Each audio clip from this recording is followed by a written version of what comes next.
네, 안녕하세요. 지난 3월 오토캐드 2025 버전이 출시가 되었습니다.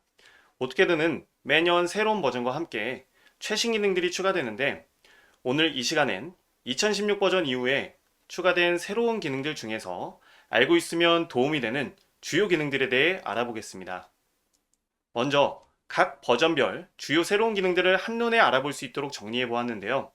첫 페이지에서는 2016에서 2020 버전, 그리고 다음은 2021에서 2023 버전, 끝으로 마지막 페이지에는 2024에서 2025 버전에 대해 정리가 되어 있으니 참고해 주시기 바라겠습니다. 그럼 2016 버전부터 각 버전별 주요 새로운 기능에 대해 자세히 알아보도록 하겠습니다. 2016 버전에서는 두 가지 기능에 대해 알아보려고 합니다. 먼저 첫 번째로 치수 기능이 추가되었는데요. 지금까지는 가로, 세로 치수를 작성하려면 선형 치수 명령, 반지름이나 지름, 각도 치수를 작성하려면 실행해야 되는 명령들이 각각 달랐습니다. 하지만 이 치수 명령이 추가되면서 하나의 명령으로 모든 유형의 치수를 작성할 수 있게 되었습니다. 그 다음으로 기하학적 중심 객체 스냅에 대해 알아보겠습니다. 우리가 원의 경우 중심이라는 객체 스냅이 있었지만 사각형이나 삼각형의 경우에는 그 객체의 중심을 찾기 위해서 다른 객체들을 그리거나 활용해야 했습니다. 하지만 이 기하학적 중심 객체 스냅이 추가되면서 객체를 작성하거나 수정할 때 닫힌 폴리선이나 스플라인의 중심으로 스냅할 수 있게 되었습니다. 그럼 오토캐드에서 이 기능들을 어떻게 사용하는지 알아보겠습니다. 먼저 치수 기능에 대해 알아보겠습니다. 우선 객체가 있어야 되기 때문에 저는 선 명령으로 가로 50에 세로 30mm짜리 삼각형, 직각삼각형을 하나 작성을 하겠습니다. 그리고 옆쪽에는 반지름 20짜리 원을 작성하겠습니다. 이렇게 삼각형과 원 형상을 준비를 했는데요. 예를 들어서 우리가 지금까지 이러한 삼각형의 치수를 작성한다라고 하면 예를 들어 이 가로 길이 그리고 세로 길이는 치수 명령 중에 이 선형 명령을 사용해야 했습니다. 그래서 선형, 그다음에 삼각형의 가로, 그리고 다시 선형, 삼각형의 세로 길이를 작성할 수가 있고 또 이 삼각형의 빗변의 길이를 작성하기 위해서는 클릭한 점과 점의 거리를 나타내주는 이 정렬치수 명령이 이렇게 사용이 되어야 했어요. 네, 클릭. 그리고 그 외에도 여기에 각도 치수도 작성을 할 수가 있고요. 그래서 이처럼 치수 유형에 따라서 실행해야 되는 명령이 각각 달랐습니다. 원도 마찬가지예요. 이 원의 반지름을 작성하기 위해선 반지름 명령으로 치수를 작성하고 원의 지름을 작성하기 위해서는 지름 명령으로 치수를 작성해야 했습니다. 하지만 지금 우리가 알아볼 치수 명령이 추가되면서 이 하나의 명령으로 모든 유형의 치수를 작성할 수 있게 되었는데요. 우선 이 치수들은 전체 선택한 다음에 일단 지워주고 이 치수 명령의 아이콘은 우선 홈 탭, 주석 패널을 보면 여기에 치수라고 있고요. 그 다음에 주석 탭에 가봐도 이곳 치수 패널에 치수라고 있습니다. 그래서 어느 곳에서 실행하든지 관계는 없고요. 명령어는 DIM입니다. 그래서 저는 이 명령을 실행한 다음에 우선 삼각형의 가로 길이를 작성해 보기 위해서 이렇게 가로 길이에 해당하는 이 객체의 선을 올려놓으면 마우스 커서를 올려놓으면 어떻게 되냐? 커서가 닿으면 해당 객체에 작성할 수 있는 치수 유형을 이렇게 확인해서 미리 보기로 나타내 줍니다. 그 상태로 클릭해주면 치수 유형 선택이 완료가 됐고요. 그 다음에 치수를 작성할 위치를 지정을 해서 이렇게 치수를 작성할 수 있습니다. 명령을 종료하지 않고도 바로 이어서 세로 길이는 이렇게 클릭, 클릭. 그 다음에 이 빗변의 경우에는 여기 있는 이 선을 클릭을 하면 되지만 이때 주의할 점은 이렇게 치수 명령으로 이렇게 기울어진 객체의 길이를 작성하기 위해서는 직교 모드가 꺼져 있어야 돼요. 끈 상태로 보면 미리 보기로 확인되고 클릭해서 이렇게 정렬 치수를 작성할 수 있습니다. 그 다음 예를 들어서 여기에 뭐 각도 치수를 작성한다. 이 선과 이 선을 선택을 하면 이렇게 각도 치수도 작성을 할 수가 있어요. 그리고 또 이 외에도 만약에 예를 들어서 여러분들이 이 객체 스냅 점을 이용해서 점과 여기 있는 이 중간 점을 이용해서도 얼마든지 이렇게 치수를 작성할 수 있습니다. 그래서 이 치수 명령의 특징은 명령을 한번 실행한 다음에 모든 치수 유형을 작성할 수 있다라는 특징이 있고요. 이 원도 마찬가지입니다. 마우스 커서를 원 객체에 올려놓으면 다음과 같이 미리 보기로 지름 치수가 나타나고요. 클릭, 그 다음에 원하는 위치를 클릭을 해서 치수를 작성할 수 있습니다. 근데 만약에 여러분들이 이 원에 반지름 치수를 작성하고 싶다라고 하면 자, 객체에 올린 다음에 이 상태에서 명령행을 보면 반지름이라는 옵션이 보일 겁니다. 마우스 커서를 이곳에 놓았기 때문에 반지름으로 바꾸기가 이렇게 클릭해서 바꾸기가 어려운데요. 이때는 그 알파벳 R이라는 값을 입력을 하고 엔터를 눌러주시면 반지름 옵션을 선택을 해서 이렇게 치수 유형을 변경해 치수를 작성할 수 있습니다. 다시 지름으로 변경하려면 이 상태에서 명령행 지름은 D죠. D를 입력하고 엔터. 유형을 바꿔서 클릭. 다시 클릭. 이렇게 해주시면 치수를 작성할 수 있습니다. 자, 그럼 바로 이어서 기하학적 중심 객체 스냅에 대해 알아보겠습니다. 우선 작성한 치수는 모두 선택을 해서 일단 객체를 지워주겠습니다. 그리고 닫힌 폴리선으로 만들어야 되기 때문에 지금 이 삼각형은 선 3개가 작성된 삼각형인데요. 물론 특성 팔레트를 통해서도 확인을 할 수가 있죠.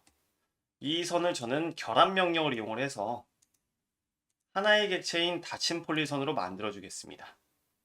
결합, 클릭. 그러면 이렇게 삼각형이 닫힌 폴리선으로 만들어졌고요. 여기 왼쪽에는 직사각형 하나를 작성을 해볼게요. 자, 직사각형 명령. 첫 번째 구석점 지정.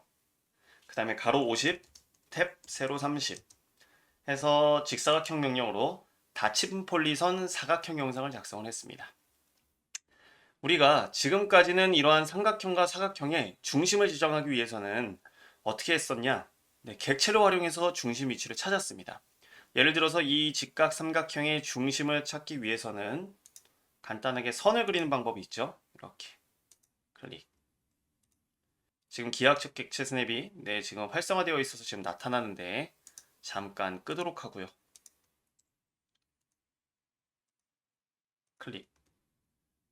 그 다음에 이 중간점과 끝점을 클릭을 하면 이렇게 끝점과 각 변의 중간점을 잇는 선을 그려주면 그 선이 교차되는 이 부분이 이 삼각형의 중심점 위치입니다.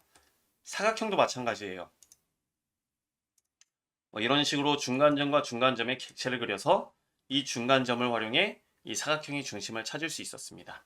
물론 사각형과 삼각형은 다음과 같이 찾을 수 있었지만 스플라인 같은 경우에는 사실 중심을 찾을 수가 없었죠. 스플라인 곡선으로 한번 저는 대략적으로 그 다음에 닫기 눌러주면 이렇게 닫힌 스플라인 곡선이 작성이 되는데 이 형상의 중심 위치를 찾는다는 것은 불가능했습니다. 하지만 이 기하학적 중심 객체 스냅을 활용해서 이러한 닫힌 스플라인이나 닫힌 폴리선의 중심을 아주 쉽게 찾을 수가 있는데요. 그 기하학적 중심 객체 스냅을 활성화하기 위해서는 상태 막대에서 이 객체 스냅 아이콘 옆에 확장 버튼을 누르시거나 또는 이 아이콘에서 마우스 오른쪽 버튼을 누르면 이렇게 객체 스냅 메뉴가 나타납니다. 여기서 기하학적 중심 객체 스냅을 선택해서 활성화해 주시거나 아니면 이 아이콘에서 마우스 오른쪽 버튼을 눌러서 객체 스냅 설정을 선택해 이렇게 제도 설정 대화 상자가 나오면 기하학적 중심 객체 스냅을 선택해 이렇게 확인을 눌러주시면 됩니다. 자, 그 상태로 저는 예를 들어서 이 사각형의 중심점을 기준으로 새로운 객체를 작성하고 싶어요. 그러면 원 명령을 실행해서 사각형에 커서를 놓으면 이 사각형의 중심점에 다음과 같이 객체 스냅 요 위치가 활성화됩니다. 지금은 선과 위치가 겹쳐서 선의 중간점이 나타나는데 선을 지워보고 다시 기하학적 중심 객체 스냅이 나왔을 때 클릭 해서 다음과 같은 새로운 객체를 작성할 수 있고요. 삼각형도 마찬가지입니다. 삼각형에 커서를 놓으면 중심 위치에 이렇게 객체 스냅이 활성화되는데 선들이 지금 교차되어 있는 상태라서 교차점 객체 스냅이 나오니까 이 선들은 지우고 여기서 클릭 해서 이러한 새로운 객체를 작성할 수 있습니다. 그리고 끝으로 이러한 닫힌 스플라인도 이 스플라인 형상의 중심 위치를 아주 쉽게 찾을 수가 있어요. 다음과 같이. 네, 이렇게 해서 기하학적 중심 객체 스냅이 추가되면서 이제부터는 닫힌 볼리선과 스플라인의 중심을 쉽게 지정할 수 있게 되었고, 새로운 객체를 그리거나 수정하는 작업이 수월해졌다고 말씀드릴 수 있을 것 같습니다. 그럼 여기까지 해서 설명을 마치겠습니다. 2017 버전에서는 두 가지 기능에 대해 알아보려고 합니다. 먼저 중심선 중심 표식 기능인데요. 선택한 선과 선 사이에 중심선을 작성하거나 원이나 호의 중심에 중심 표식을 작성하는 기능입니다. 작성된 중심선과 중심 표식의 도면층이나 모양을 사용자화할 수 있습니다. 그 다음 PDF 가져오기 기능입니다. 오토캐드에서 저장된 PDF 파일에 형상과 트루타임 문자를 현재 도면의 객체로 가져올 수 있게 되었습니다. 그럼 오토캐드에서 이 두 기능을 어떻게 사용하는지 알아보겠습니다. 그럼 먼저 중심선과 중심 표식 기능에 대해 알아보겠습니다. 저는 두 기능을 알아보기 위해서 간단하게 객체를 그려놓고 여러분들께 설명을 드릴 건데요. 여기 직사각형 명령을 실행을 해서 첫 번째 구석점을 지정하고 가로는 200, 그 다음에 세로는 50mm 사각형을 작성을 하겠습니다. 그 다음에 우측에는 원 명령을 실행해서 중심점을 지정하고 원의 반지름 40을 입력해 원을 작성하겠습니다. 그럼 이 원의 지름은 80mm인 걸 알 수가 있겠죠. 자, 이렇게 두 객체를 작성해 놓고 우리가 중심선과 중심 표식 기능을 알아보기 전에 지금까지 이렇게 여러분들이 도면을 작업하는 과정 중에 중심선을 작성해야 될 때 어떻게 작성을 했었냐? 만약에 예를 들어서 이 원이라면 선명령을 실행해서 원의 사분점의 객체 스냅을 활용해 이런 식으로 십자선을 먼저 작성을 하고, 그 다음에 도면층을 변경을 해서 중심선 모양으로 바꿔주고, 필요에 따라서 길이 조정 명령을 사용해서 이렇게 중심선을 이 객체 밖으로 연장을 했을 겁니다. 여기 있는 이 사각형도 마찬가지예요. 만약에 이 사각형에 가로 방향으로 중심선을 작성한다. 그러면 선 명령을 실행해서 이렇게 중간점 객체 스냅을 활용해 선을 먼저 그려주고, 그 다음 도면층을 변경하고 길이 조정을 통해 중심선을 작성을 했을 겁니다. 물론 우리가 실제로 그리는 도면의 형상은 이거보다 더욱 복잡하기 때문에 꼭 이렇게 객체 스냅을 활용해서 선을 그리는 것이 아니라 기타 수정 명령을 활용해서 여러분들이 어떤 형태로든 중심선을 작성을 한 다음에 도면층을 변경을 해 주었을 겁니다. 하지만 지금 우리가 알아볼 중심선과 중심 표식 기능을 사용하면 굉장히 쉽게 중심선을 작성할 수 있습니다. 자, 그럼 이 두 객체는 우측에 있는 여기 있는 원의 선과 여기 있는 사각형의 선은 일단 지워주시고, 그럼 이 명령 아이콘의 위치는 어디에 있냐면요, 주석 탭 그리고 중심선 패널에 있습니다. 그리고 이 원에 작성하는 중심 표식의 명령은 센터 마크이고요. 그 다음에 중심선의 명령은 센터 라인입니다. 자, 그럼 저는 먼저 이 중심선 명령을 실행해서 이 사각형 가로 방향과 세로 방향의 중심선을 작성을 해보겠습니다. 자, 명령을 실행하면 첫 번째 선을 선택하라고 하는데요. 순서는 관계없습니다. 그래서 저는 가로 방향으로 중심선을 작성하기 위해 이 선을 클릭, 다음 두 번째 선을 클릭을 하면 다음과 같이 중심선이 작성되고요. 마찬가지로 명령을 실행해서 이번에는 첫 번째 선을 이쪽, 두 번째 선을 이쪽을 선택을 하면 이렇게 세로 방향으로 간단하게 중심선을 작성할 수 있습니다. 이 원도 마찬가지입니다. 중심 표식을 실행한 다음에 원을 선택만 하면 다음과 같이 중심 표식을 작성할 수 있습니다. 그래서 이렇게 여러분들이 아주 간단하게 중심선과 중심 표식을 작성할 수 있는데, 그럼 이 부분에서 궁금한 점이 하나 있을 겁니다. 어떤 부분이냐면 현재 작성된 이 중심선과 중심 표식의 도면층은 무엇인지, 그리고 이 객체에서 이렇게 연장되는 이 간격, 거리 값은 얼마인지, 이 중심 표식의 크기는 얼마인지, 그리고 중심 표식에서 여기는 중심선까지의 이 간격은 조정이 안 되는지 궁금할 수도 있는데 물론 됩니다. 그래서 그것들에 대해 하나씩 알아보겠습니다. 먼저 이 중심선과 중심 표식의 도면층을 지정해 보려고 하는데요. 저는 이 객체들을 선택한 다음에 홈 탭의 도면층 패널을 보면 현재 도면층이 사용된 거 확인할 수 있습니다. 그래서 저는 도면층을 하나 만들어 놓고 현재 지금 제가 추가하는 중심선을 해당 도면층에 적용될 수 있도록 한번 지정을 해볼 건데요.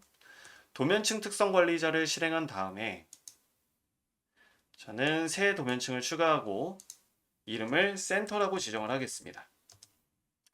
그 다음 색상은 빨간색으로 지정을 하고 그 다음에 선의 종류는 센터2라는 이 선을 선택을 해서 지정을 하겠습니다. 가중치는 따로 지정하지 않겠습니다. 그래서 이렇게 센터라는 도면층을 하나 새롭게 만들어준 다음에 우리가 작성하는 이 중심 표식과 중심선 명령으로 작성하는 이 객체의 도면층을 방금 만든 센터라는 도면층에 지정되도록 하겠다라고 하면 해당하는 명령어는 센터 레이어입니다. 그래서 센터 레이어 명령을 입력한 다음에 엔터. 그러면 이 센터 레이어 또는 점을 선택해 현재 값 사용에 대한 새 값을 입력하라 라고 메시지가 나오는데 저는 이때 여기에 우리가 방금 추가한 도면층의 이름인 센터라고 여기에 입력을 하겠습니다. 엔터. 그러면 지금부터 새롭게 작성하는 중심선은 모두 이 센터라는 도면층에 적용되어 있을 텐데요. 지금 작성한 이 객체들을 선택해서 일단 지워주시고 그 다음에 다시 중심선, 선과 선 선택 어떻게 돼요? 네, 우리가 만든 센터 도면층에 적용이 돼서 색상이 빨간색으로 나타납니다. 선과 선 선택 그리고 중심 표식도 마찬가지입니다. 네, 이렇게 작성하는 중심선의 도면층을 지정할 수가 있고요. 그 다음에 이 객체 밖으로 연장되는 중심선의 길이도 지정할 수 있는데요. 이 명령은 center exe입니다. center exe. 현재 기본값이 3.5로 되어 있는데요. 즉 여기 지금 형상에서 연장되는 이 거리값이 3.5mm로 지정되어 있다는 뜻인데 저는 2배, 7mm로 한번 바꿔보도록 하겠습니다. 7, 엔터. 그 다음에 작성된 중심선을 일단 지우고 중심선, 선과 선 선택 해주면 굉장히 연장되는 길이가 길어졌죠. 한번 우리가 치수로 거리를 측정을 해보면 이렇게 7mm 연장된 것을 확인할 수 있습니다. 그래서 연장되는 이 거리값도 지정할 수가 있고요. 그 다음에 이어서 여기 있는 원의 중심 표식 크기도 한번 지정을 해보겠습니다. 이 중심 표식의 크기를 지정하기 위한 명령은 center cross size입니다. center cross size 엔터. 그 다음 현재 기본값은 0.1x로 되어 있는데 즉 선택한 객체의 10분의 1 크기로 중심 표식 크기가 정해지도록 지정이 되어 있습니다. 저는 이 지금 중심 표식의 크기가 원의 크기에 따라 달라지는 것이 아니라 항상 3mm가 되도록 값을 3으로 변경을 하겠습니다. 그리고 선택한 다음에 이 객체를 지우고 다시 중심 표식 원 선택 해주면 이 중심 표식 사이즈가 작아진 걸 확인할 수가 있고요. 끝으로 이 중심 표식에서 중심선까지의 이 간격을 지정해 볼 건데 그때 명령은 center cross gap입니다. 그래서 center cross gap 명령을 실행해 준 다음에 이때 기본값은 0.05x로 되어 있는데 마찬가지로 현재 선택한 원의 크기가 변함에 따라서 이 간격이 조정이 돼요. 저는 그 크기가 변경되는 것과 관계없이 항상 3mm로 유지되도록 3 엔터를 하겠습니다. 지워주시고 ESC 중심 표식 해주면 제가 위쪽에 크기가 다른 원 두 개를 한번 작성을 해볼게요.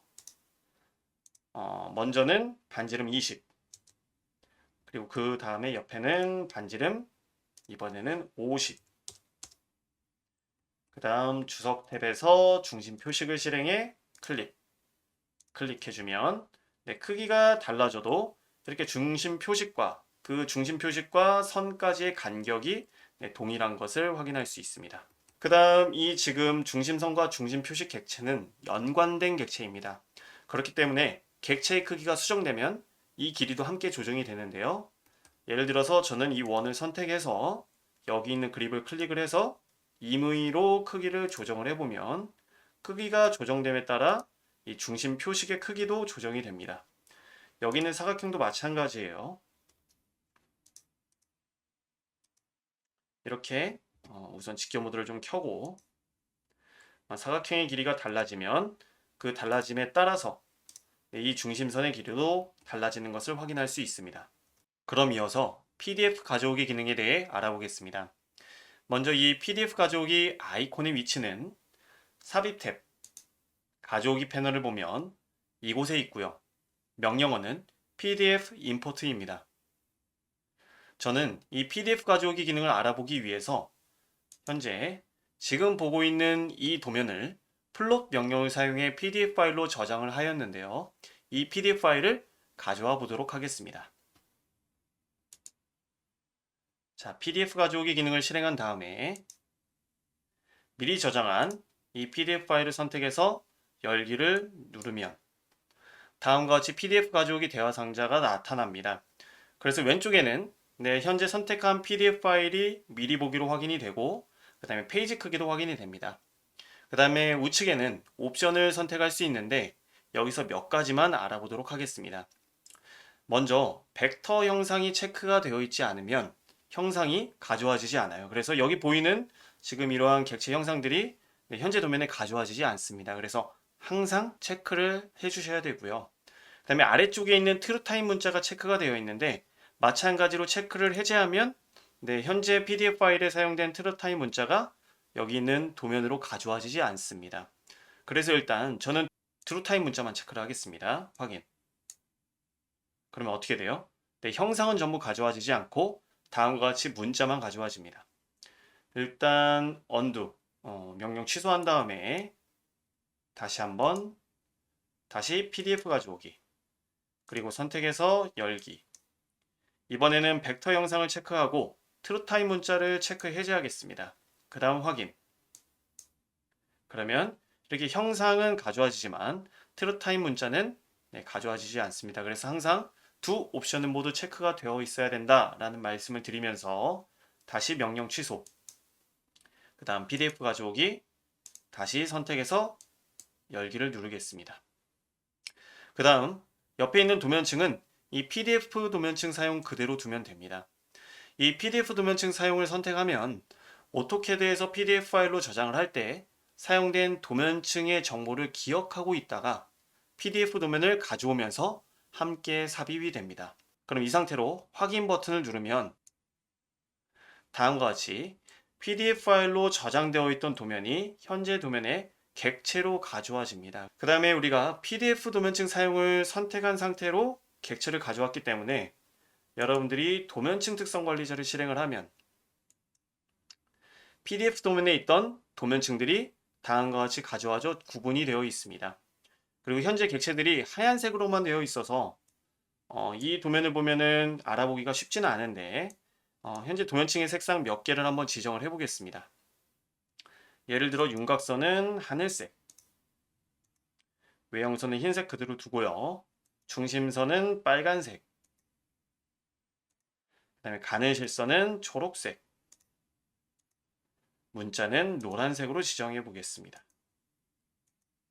그 외의 선 종류나 선 가중치는 따로 변경하지 않은 상태로 현재 특성 관리자를 닫아주시면 다음과 같이 구분되어 있던 도면층의 색상이 적용되면서 도면을 알아보기가 조금 더 수월해졌습니다. 그럼 이것으로 2017 버전의 주요 새로운 기능에 대한 설명을 마치겠습니다.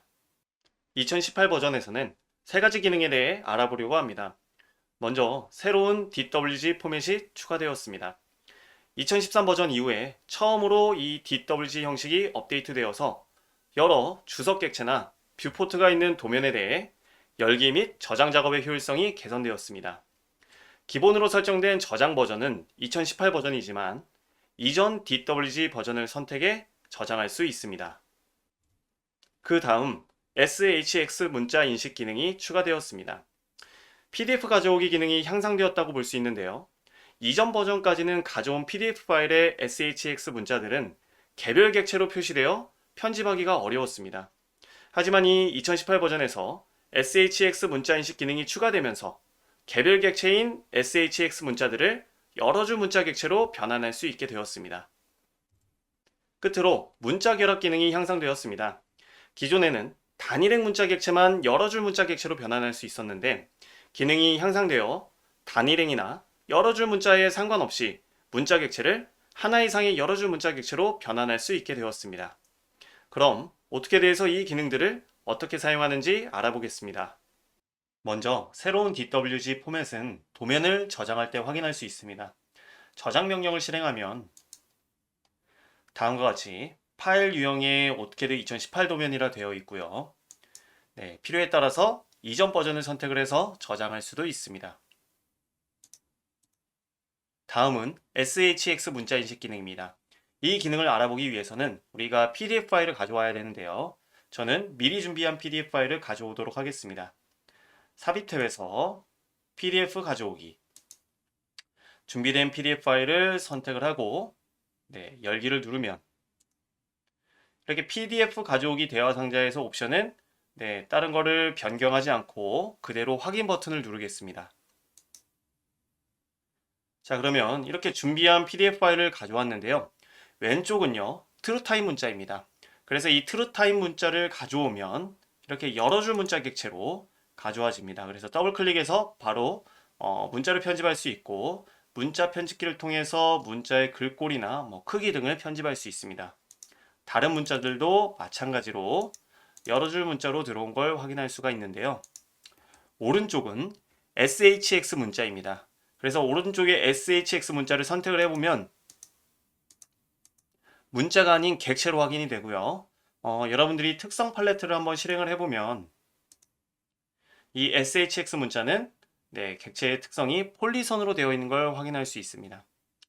자, 이때 이렇게 객체로 가져온 SHX 문자를 SHX 문자 인식 명령을 통해서 여러 줄 문자로 변경을 해보겠습니다. SHX 문자 인식 명령의 위치는 리본 삽입 탭에서 가져오기 패널을 보면 이곳에 있고요. 명령어는 PDF SHX 텍스트입니다. 그래서 명령을 실행한 다음에 객체를 저는 현재 있는 모든 SHX 문자를 문자 객체로 변경하기 위해서 전체 선택한 다음에 엔터를 누르면 다음과 같이 선택한 형상의 그룹이 문자로 변환되었다 라는 메시지가 뜨고요. 지금 현재 선택한 형상의 0% 문자가 문자로 변환되지 않음이라는 메시지가 뜨는데 즉 선택한 모든 객체가 문자로 변환됐다는 뜻입니다. 자, 닫기를 눌러서 문자를 더블 클릭을 해보면 여러 줄 문자로 변경된 걸 확인할 수 있습니다. 이렇게 여러분들이 PDF로 가져온 SHX 문자는 다음과 같은 이 문자 인식 기능을 통해서 여러 줄 문자로 변경할 수 있다라는 말씀을 다시 한번 드리면서 다음으로 문자 결합 명령에 대해 알아보겠습니다. 문자 결합 명령은 단일행 또는 여러 줄 문자를 하나의 여러 줄 문자로 결합하는 명령으로 위치는 마찬가지로 가져오기 패널에 있습니다. 그래서 여기 있는 문자 결합 아이콘을 클릭해서 문자를 결합시킬 수 있고 명령어는 txt to mtxt입니다. 자, 명령을 실행한 다음에 저는 shx 문자, 여러 줄 문자로 변경한 이 shx 문자를 전체 선택한 다음에 엔터를 누르면 문자가 하나의 여러 줄 문자로 결합되면서 이렇게 각 문자의 길이가 달라서 일부 내용이 윗줄로 넘어가는데 더블 클릭해서 이런 건 편집해 주시면 되겠죠. 엔터 눌러주시고 필요에 따라서는 이 폭을 변경을 해주시면 되겠습니다. 클릭. 왼쪽도 마찬가지입니다. 다시 문자 결합. 그 다음에 전체 문자를 선택한 다음에 엔터. 마찬가지로 줄이 좀 변경이 됐는데 더블 클릭해서 편집으로 줄을 이렇게 편집해 주시면 되겠습니다. 그럼 여기까지 해서 설명을 마치겠습니다. 2019 버전에서는 DWG 비교 기능에 대해 알아보겠습니다. DWG 비교 기능은 수정된 두 도면 간의 차이를 잘 모를 경우에 도면 간의 차이점을 신속하게 확인할 수 있게 해줍니다. 두 도면에서 동일한 부분은 회색 객체로 나타나며 차이점은 구름형 리비전으로 강조 표시됩니다. 그럼 오토캐드에서 DWG 비교 기능을 어떻게 사용하는지 알아보겠습니다. 파일 탭을 보면 현재 두 도면이 열려 있습니다. 그래서 지금 작업된 두 도면의 차이점을 확인하기 위해서 이렇게 탭을 전환하면서 도면을 비교를 해보는데, 다음과 같이 두 도면의 차이점을 쉽게 확인할 수 없을 때 이 DWG 비교 기능을 사용하면 됩니다. 저는 현재 열린 도면에서 Compare 2라는 도면을 일단 닫아준 다음에 Compare 1 도면에서 명령을 실행해 비교를 진행해 보겠습니다. 먼저 명령의 아이콘 위치는요, 리본 공동 작업 탭을 눌러보시면 이곳 비교 패널에 DWG 비교라고 있습니다. 그리고 명령어는 Compare입니다. 자, 명령을 실행해서 Compare to 도면을 2번 도면을 선택해 열기를 누르면 바로 비교 작업이 진행이 되고 두 도면의 차이가 있는 부분이 다음과 같이 구름형 리비전으로 표시가 됩니다. 그리고 두 도면의 동일한 부분의 객체는 회색으로 나타나고요. 그리고 현재 도면에만 있는 객체는 초록색, 그리고 비교 중인 도면에만 있는 객체는 빨간색으로 나타납니다. 그리고 이곳 도구막대에서 설정을 눌러서 비교된 객체의 표시를 다음과 같이 켜거나 끌 수가 있습니다. 그리고 옆에 색상 버튼을 눌러서 색상도 변경할 수가 있고요. 색상도 변경할 수가 있고, 그 다음 구름형 리비전 크기도 조정할 수가 있습니다. 그래서 구름형 리비전 크기도 다음과 같이 조정할 수도 있고, 마찬가지로 색상도 이렇게 변경을 할 수가 있습니다. 자, 그리고 도면이 크고 객체의 개수가 많은 경우에는 여러분들이 일일이 지금 차이점이 있는 부분을 확인하기가 어려운데, 그럴 경우에는 이렇게 다음 버튼을 클릭을 해서 비교된 부분, 즉 차이점이 있는 부분을 줌으로 확대하면서 어떤 부분에 두 도면 간의 차이점이 있는지 확인할 수 있습니다.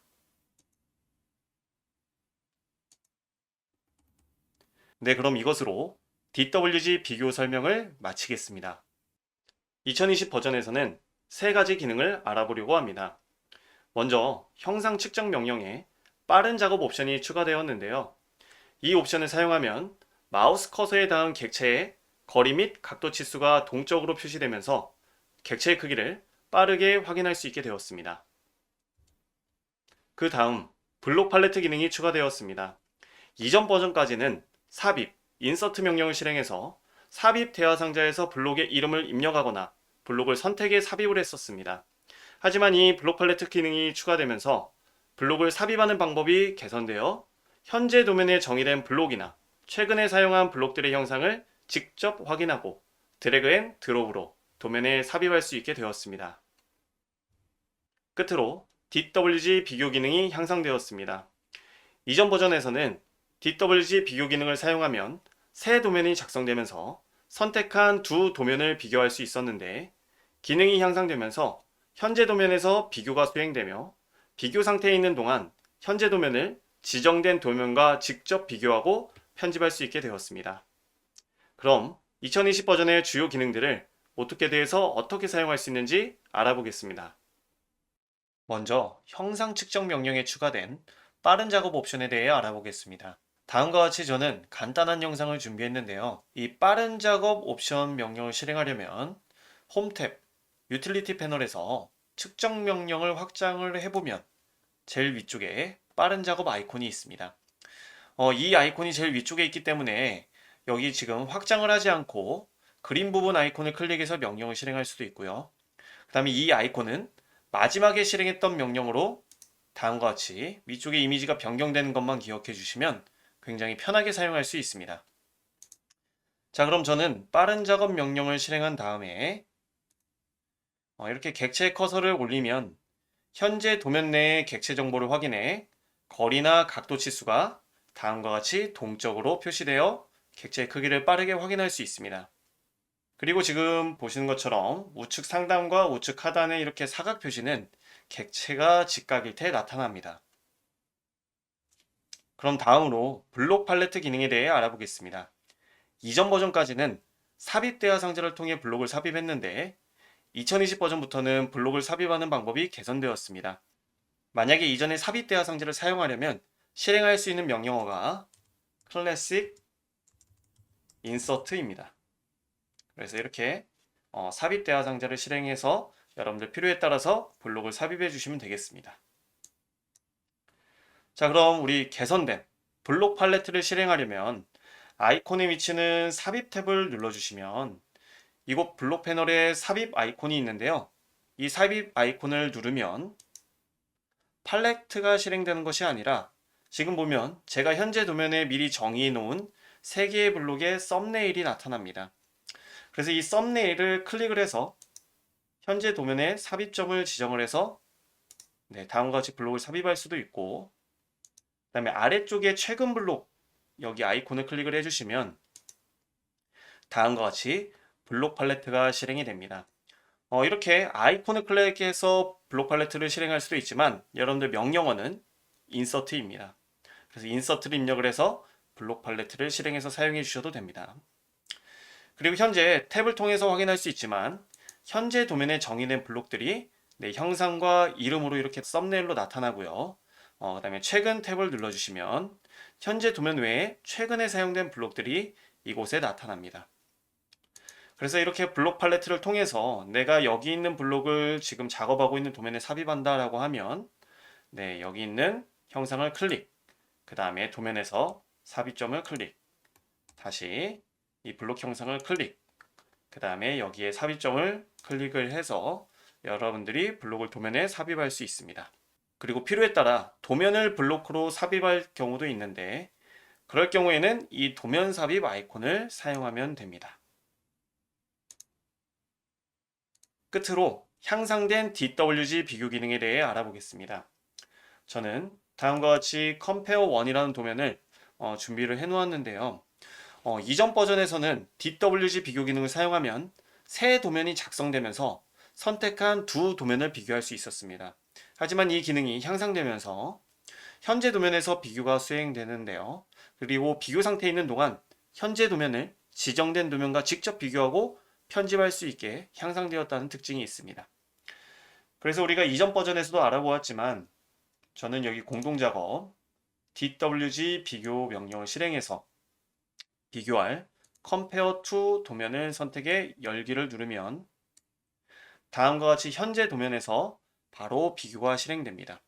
그래서 이렇게 직접 현재 도면과 비교할 도면을 비교해서 여러분들이 어떤 점이 차이점이 있는지 확인해 주시면 되는데 여기서 한 가지 말씀드릴 건 이곳 객체 가져오기 기능을 통해서 비교된 도면에 있는 객체를 현재 도면으로 가져올 수도 있습니다. 그래서 객체 가져오기를 클릭, 그 다음에 비교된 도면에 있는 이 객체를 선택을 해서 엔터를 누르면 현재 도면의 객체가 가져와지면서 이렇게 구름형 리비전 표시도 사라지게 되고요. 지금 색상도 회색으로 변경된 걸 확인할 수가 있고 비교 표시를 꺼서 현재 도면을 확인하면 현재 도면으로 객체가 가져와진 것을 확인할 수 있습니다. 자, 저는 이 아래쪽에 있는 이 형상도 한번 가져와 보도록 하겠습니다. 비교 표시를 끄면 현재 도면에 없는 객체인데요. 켜고 객체 가져오기, 그 다음에 이 객체를 선택한 다음에 엔터. 그러면 현재 도면으로 객체가 가져와졌고 비교 표시를 끄면 현재 도면에 이렇게 객체가 들어온 걸 확인할 수 있습니다. 그리고 확인이 완료됐다면 비교 종료를 눌러 비교를 마치면 되겠습니다. 2021 버전에서는 5가지 기능을 알아보려고 합니다. 먼저 첫 번째로 외부 참조 비교 기능입니다. DWG 비교 기능과 유사하게 현재 도면에서 외부 참조로 부착된 도면 파일에 대한 변경 사항을 비교할 수 있게 되었습니다. 참조된 도면 또는 비교한 도면의 변경 사항은 구름형 리비전을 사용하여 강조 표시됩니다. 그럼 다음으로 점에서 끊기 기능이 추가되었습니다. 이전 버전까지는 선택한 객체를 지정된 점에서 두 객체로 나누기 위해서는 끊기 명령의 첫 번째 점 옵션을 사용해야 했습니다. 하지만 이번에 이 기능이 추가되어 보다 간단하게 선택한 객체를 두 개의 객체로 나눌 수 있게 되었습니다. 다음으로 자르기와 연장 기능입니다. 이전 버전까지는 객체를 자르거나 연장하기 위해서는 객체를 직접 선택하거나 모두 선택 옵션을 선택해 절단 또는 경계 모서리를 지정해야 했습니다. 하지만 자르기와 연장 명령에 빠른 작업 모드가 추가되면서 트림 또는 익스텐드 명령을 실행한 다음에 객체를 선택하기만 하면 자르거나 연장할 수 있게 되었습니다. 다음으로 블록 팔레트 기능이 향상되었습니다. 이전 버전에서 추가된 블록 팔레트에 즐겨찾기 탭이 추가되어 자주 사용하는 블록을 새 즐겨찾기 탭에 복사해 사용할 수 있게 되었습니다. 끝으로 형상 측정 기능이 향상되었습니다. 형상 측정 명령에 빠른 작업 옵션이 개선되어 그림과 같이 닫힌 영역의 내부를 클릭을 하면 면적 및 둘레를 측정할 수 있게 되었습니다. 그럼 이 기능들을 오토캐드에서 어떻게 사용할 수 있는지 알아보겠습니다. 그럼 먼저 외부 참조 비교 기능에 대해 알아보겠습니다. 우선 외부 참조란 우리가 설계 작업을 하는데 참조할 도면을 현재 작업하고 있는 모형 공간에 링크할 수 있는 기능입니다. 이 참조할 도면을 블록으로 삽입하게 된다면 용량이 증가되지만 외부 참조 기능을 사용하면 용량이 크게 증가되지 않는다는 특징이 있습니다. 자, 그럼 먼저 제가 참조할 도면을 현재 도면에 부착해 보겠습니다. 이 도면을 부착하기 위해서 사용할 외부 참조 팔레트를 실행하는 방법은요. 여기 리본의 삽입 탭을 눌러주시면 참조 패널이 있고 여기 우측 하단에 이 아이콘을 클릭해서 외부 참조 팔레트를 실행할 수 있습니다. 그리고 명령어는 XREF입니다. 그 다음 저는 미리 준비한 참조할 도면을 현재 도면에 부착을 해볼 건데 이곳에서 DWG 부착, 그 다음에 도면 외에도 이미지나 PDF 등을 부착할 수가 있습니다. 부착을 선택해서 미리 준비한 이 도면을 선택해 열기를 누르고 그 다음에 특별한 옵션은 변경하지 않은 상태로 확인, 그 다음에 화면상의 삽입점을 지정해서 참조할 도면을 외부 참조 기능을 이용해서 현재 도면에 부착을 하였습니다. 그럼 이렇게 부착된 도면은 약간 어둡게 나오고 현재 지금 이 상태에서 수정을 할 수는 없지만 이 도면의 객체 스냅들을 활용해서 새로운 객체들을 그리거나 치수를 확인해 보는 작업 등은 얼마든지 가능합니다. 그리고 만약 현재 외부 참조 도면이 수정이 되어야 한다면 이 도면을 선택해서 내부 참조 편집을 눌러서 도면을 수정하거나 아니면 현재 이 도면을 직접 열어서 수정하는 방법이 있어요. 자, 그래서 저는 이 도면을 열어서 일부 형상을 수정을 해보겠습니다. 현재 참조된 이 항목의 마우스 오른쪽 버튼 열기를 누르면 해당 도면이 다음과 같이 열리게 되고요. 저는 여기서 이 부분의 문자를 지워보고 여기에 있는 이 지금 파트리스트 두 개도 지워보고 그 다음에 여기에 있는 형상도 지워보겠습니다. 이렇게 도면에서 일부 사항을 수정한 다음에 저장을 해주고 다시 현재 이 도면이 부착된 도면으로 넘어가게 되면 만약 이렇게 참조된 도면이 수정되었다면 우측 하단의 상태 막대에 다음과 같은 메시지가 표시됩니다. 그래서 지금 현재 참조된 도면은 수정 전 도면인데요. 수정된 버전을 이 버튼을 클릭해서 로드 다시 불러올 수가 있고 그 다음이 아래쪽에 변경사항 비교라고 체크가 되어 있습니다. 이 변경사항 비교가 체크가 된 상태로 다시 로드 버튼을 클릭을 하면 현재 부착된 도면, 즉 수정 전 도면과 수정된 부분이 어떻게 달라졌는지 바로 외부 참조 비교가 시작됩니다. 그래서 지금 보면 다음과 같이 구루명 리비전 표시를 통해서 그리고 색상을 통해서 현재 도면과 수정된 도면이 어떻게 달라졌는지 바로 쉽게 확인할 수 있습니다. 그 상태로 닫기를 눌러주시고 끝으로 부착된 외부 참조를 제거하려면 이 팔레트에서 마우스 오른쪽 버튼 분리를 눌러 외부 참조를 제거할 수 있습니다. 그럼 이어서 점에서 끊기 기능에 대해 알아보겠습니다. 저는 점에서 끊기 기능과 자르기 및 연장 기능에 대해 알아보기 위해서 몇 가지 형상을 미리 준비를 해 놓았는데요. 먼저 점에서 끊기 기능을 알아보기 위해 좌측 상단에 있는 이 객체들을 사용하겠습니다. 우리가 도면을 작성하다 보면 이렇게 지금 보는 것처럼 여기 있는 수직선을 기준으로 왼쪽에 있는 수평선은 예를 들어서 외형선 도면층, 오른쪽에 있는 수평선은 예를 들어서 숨은선 도면층, 이러한 특정 기준으로부터 동일선상이지만 도면층이 달라져야 하는 경우가 종종 있을 겁니다.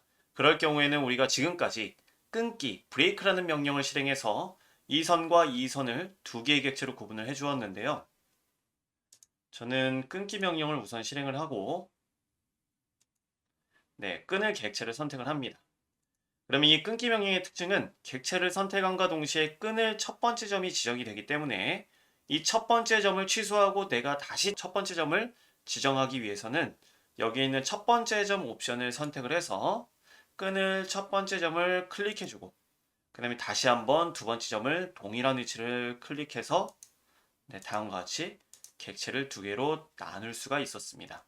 그래서 예를 들어서 왼쪽은 이렇게 숨은 선, 그 다음에 오른쪽은 예를 들어서 이렇게 중심선으로 두 객체를 각각의 도면층으로 변경을 할 수가 있었죠. 하지만 지금부터는 점에서 끊기 명령이 추가되면서 특정 위치, 지정한 점으로부터 객체를 두 개로 나누는 작업이 굉장히 수월해졌습니다. 먼저 아이콘의 위치는 수정 패널에 여기 끊기 명령 옆에 이곳에 있고요. 명령어는 break at point입니다. 그래서 이 명령을 실행한 다음에 끊을 객체를 선택을 하고 그 다음에 끊을 점을 지정해 주면 바로 클릭한 점으로부터 객체가 두 개로 나뉘게 됩니다. 그래서 이런 식으로 도면층을 얼마든지 바꿀 수가 있죠. 먼저 이렇게 준비한 형상이 있는데 다음과 같이 지금 하나의 선이지만 이렇게 외형선과 가상선으로 나뉘어야 될 경우 이 점에서 끊기 기능을 사용하면 굉장히 쉽게 이런 작업들을 진행할 수가 있습니다. 이 선은 가상선으로 변경을 할게요. 이렇게 해서 점에서 끊기 기능에 대해 알아보았고요. 바로 이어서 자르기 및 연장 기능에 대해 알아보겠습니다. 이 자르기 및 연장 기능은 우리가 앞에서 설명드렸듯이 빠른 작업 모드가 추가되었는데요. 먼저 이전 버전의 사용 방법을 설명하기 위해서 잠시 설정을 변경하겠습니다. 우리 명령행에 trim, extend, mode 하고 엔터를 눌러주시면 기본값이 1로 되어 있을 건데요. 이 값을 0으로 변경하면 이전 버전의 자르기 및 연장 기능으로 작업이 진행이 됩니다. 자, 이 상태로 예를 들어서 이 왼쪽에 있는 이 객체들을 우측에 있는 객체와 같이 만들기 위해서는 먼저 자르기 명령을 실행해서 객체를 선택하라고 나오는데 이때 객체는 절단 모서리 객체죠. 이 선을 기준으로 위를 자를 거니까 이 선 선택 엔터. 그 다음에 자를 객체를 이렇게 선택을 했습니다. 그리고 여기 있는 이 선과 이 선 사이에 있는 이 객체를 자르기 위해서는 자르기, 다시 이 선과 이 선, 절단 모서리를 선택해주고 엔터. 그 다음에 자를 객체를 선택해서 잘랐어요. 이게 원래 사용했던 방식이고요. 아니면 자르기 명령을 실행한 다음에 다음과 같이 객체를 선택하는 것이 아니라 모두 선택이라는 옵션을 사용해서 현재 도면 내에 있는 모든 객체를 절단 모서리 객체로 지정을 해서 자를 수가 있었습니다. 그냥 엔터, 그 다음 클릭 해서 이렇게 객체를 자를 수가 있었어요. 그래서 지금까지 우리가 자르기 기능을 사용하기 위해서는 다음과 같은 방법으로 사용했었고 연장도 마찬가지입니다. 자, 연장. 그래서 예를 들어서 이 선을 여기까지 연장하겠다. 그러면은 연장할 객체까지의 그 경계 모서리를 선택한 다음에 엔터. 그리고 연장할 객체를 눌러주면 다음과 같이 객체가 연장됐어요. 우측으로 연장하기 위해서는 그냥 클릭해서 연장할 수 없었습니다. 다시 명령 실행하고 경계 모서리 선택 엔터. 그 다음 연장할 객체를 선택하면 다음과 같이 객체가 연장되었습니다. 이 아래쪽까지 연장하려면 다시 한번 이번에는 자르기와 마찬가지로 모두 선택 옵션으로 클릭해주면 객체를 연장할 수 있었어요. 하지만 빠른 작업 모드가 추가되면서 자르기와 연장 작업이 굉장히 수월해졌습니다. 자, 그럼 다시 trim, extend, mode 입력을 해서 여기에 값을 1로 변경을 해주겠습니다. 자, 이렇게 빠른 작업 모드가 추가되면서 먼저 객체를 자르려면 명령을 실행합니다. 그 다음에 그냥 자를 객체를 그냥 누르면 어떻게 돼요? 객체가 이 모서리와 모서리, 객체와 객체가 이렇게 교차되는 부분을 기준으로 객체가 잘라지고요. 심지어는 객체가 이렇게 잘라지는 게 아니라 지워지기도 합니다. 이렇게 해서 굉장히 자르기 작업이 빠르게 진행할 수 있게 되었고, 연장 작업도 마찬가지입니다. 연장. 그 다음에 연장할 객체를 그냥 누르면 현재 도면 내의 모든 객체가 연장 경계 모서리로 지정이 되면서 이렇게 교차되는 부분까지 아주 쉽게 객체를 연장할 수 있게 되었습니다. 그럼 여기까지 해서 자르기 및 연장 기능에 대해 알아보았고요. 바로 이어서 향상된 블록 팔레트 기능에 대해 설명을 드리겠습니다. 이 향상된 블록 팔레트에 즐겨찾기 탭이 추가가 되었는데요. 우선 저는 삽입에서 삽입 최근 블록을 누르면 다음과 같이 현재 도면에는 블록이 정의가 되어 있지 않기 때문에 블록이 하나도 없지만 최근 탭을 눌러주면 최근에 사용했던 블록의 목록들이 다음과 같이 나타납니다. 이러한 블록들을 만약에 자주 사용한다고 하면 이 즐겨찾기 탭에 추가를 해서 현재 도면이나 아니면 다른 도면에서 쉽게 블록을 삽입할 수 있도록 기능이 향상되었는데요. 만약에 여러분들이 최근에 사용한 블록들을 즐겨찾기 탭에 추가한다고 하면 이 상태에서 마우스 오른쪽 버튼 즐겨찾기에 복사 하면 다음과 같이 즐겨찾기 블록으로 추가가 됩니다.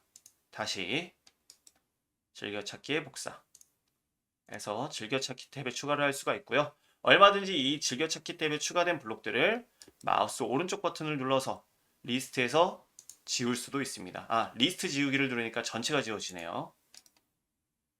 즐겨찾기에 복사, 즐겨찾기에 복사.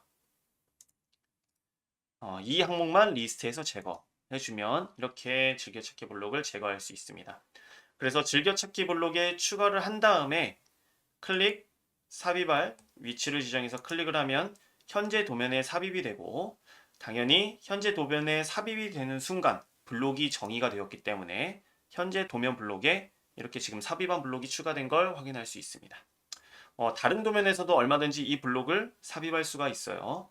저는 새 도면을 하나 열고 즐겨찾기 클릭해주면 현재 도면에 즐겨찾기 탭에 있었던 블록이 삽입이 되면서 이렇게 블록이 정의된 걸 확인할 수 있습니다.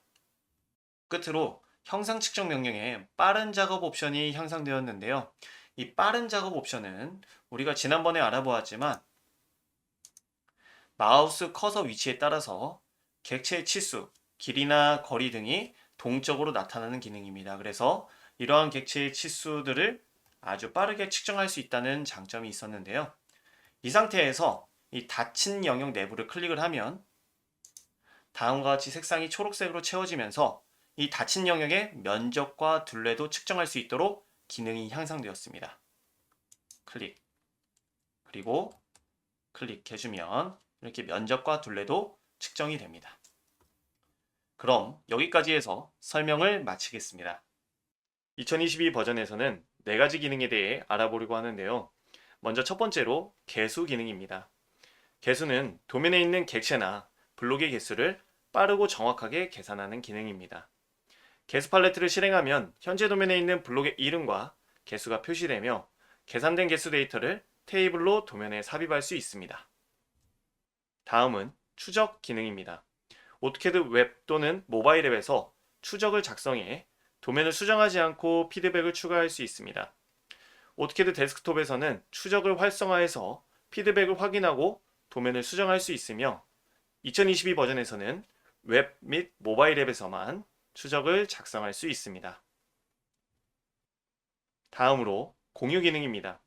현재 도면에 사본을 만들어 공유하는 기능으로 보기 전용으로 할 것인지 아니면 편집하고 저장할 수 있게 할 것인지 선택할 수 있습니다.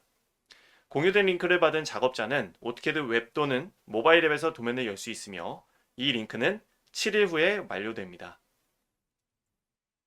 끝으로 부동 도면 윈도우입니다. 오토캐드에서 열린 도면을 파일 탭을 끌어서 별도의 윈도우로 분리해 나타낼 수 있습니다. 오토캐드를 추가로 실행하지 않아도 여러 장의 도면을 한 화면에 나타내거나 다른 모니터에 나타낼 수 있습니다. 분리된 도면은 다시 파일 탭에 끌어서 복귀시킬 수 있습니다. 그럼 이 기능들을 오토캐드에서 어떻게 사용할 수 있는지 알아보겠습니다. 그럼 먼저 개수 기능에 대해 알아보겠습니다. 현재 도면의 블록의 개수를 확인하려면 리본에서 뷰 탭, 그리고 팔레트 패널에 다음과 같이 개수 아이콘이 있습니다. 명령어는 count list입니다. 자, 이 개수 아이콘을 클릭해 주시면 현재 도면에 정의된 블록의 이름과 그 다음에 개수가 계산돼서 다음과 같이 팔레트에 나타나고요. 만약에 여러분들이 정의된 블록 중에서 확인할 블록이 있어서 클릭을 해주시면 다음과 같이 해당 블록만 강조 표시되며 위쪽에 있는 도구 막대의 이전 또는 다음 아이콘을 클릭해 해당 블록의 형상을 다음과 같이 확인할 수 있습니다. 그리고 여기서 계산된 블록 중에 여러분들이 원하는 블록만 선택해서 도면에 테이블로 삽입할 수도 있는데요. 여기 테이블 작성 아이콘을 클릭을 해서 전체 선택을 누르시거나 아니면 원하는 블록만 다음과 같이 선택을 해 삽입 버튼을 눌러서 현재 도면에 다음과 같이 삽입할 수 있습니다. 지금 작성된 도면 객체의 크기와 그 다음에 테이블 크기가 차이가 있기 때문에 굉장히 작게 보이는 점 양해 바라고요. 그 다음에 끝으로 블록 외에도 선이나 원과 같은 객체도 이 기능을 통해서 객체의 개수를 계산할 수 있는데 저는 여기 있는 선 하나를 먼저 클릭한 다음에 마우스 오른쪽 버튼을 클릭을 해서 여기 있는 개수를 클릭하겠습니다. 그러면 현재 도면에 있는 지금 제가 선택한 선 객체와 동일한 모든 선이 이렇게 계산되어서 총 7144개라고 다음과 같이 개수가 나타나는데 여기 있는 이 버튼을 클릭을 해서 현재 도면의 모든 선 객체는 선택이 됐지만 만약에 여러분들이 도면층이나 아니면 축척이나 다음과 같이 기타 유형을 선택을 해서 필터링의 개수를 확인할 수도 있습니다. 그럼 이어서 추적 기능에 대해 알아보겠습니다. 추적은 오토캐드 웹 또는 모바일 앱에서만 작성할 수 있기 때문에 저는 web.autocad.com에 접속해 로그인한 다음 오토캐드 웹을 실행한 상태입니다. 그럼 추적을 작성할 도면을 열어줄 건데요. 만약에 여러분들이 도면에 피드백을 추가하고 팀원들 간에 공유를 할 목적이라면 저장소 소스 추가 버튼을 클릭을 해서 회사에서 사용하는 클라우드 서비스가 있는 경우에 추가 버튼을 클릭해 연결해 주시면 됩니다. 저는 이 시간에 D 드라이브에 저장된 로컬 파일의 위치를 저장소로 추가해 보기 위해서 로컬 파일 위치 찾아보기 버튼을 클릭하겠습니다.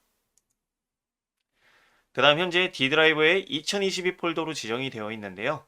이 상태로 폴더 선택을 눌러 저장소로 지정을 하면 현재 지정한 폴더의 도면이 여기 목록에 나타나게 되고요.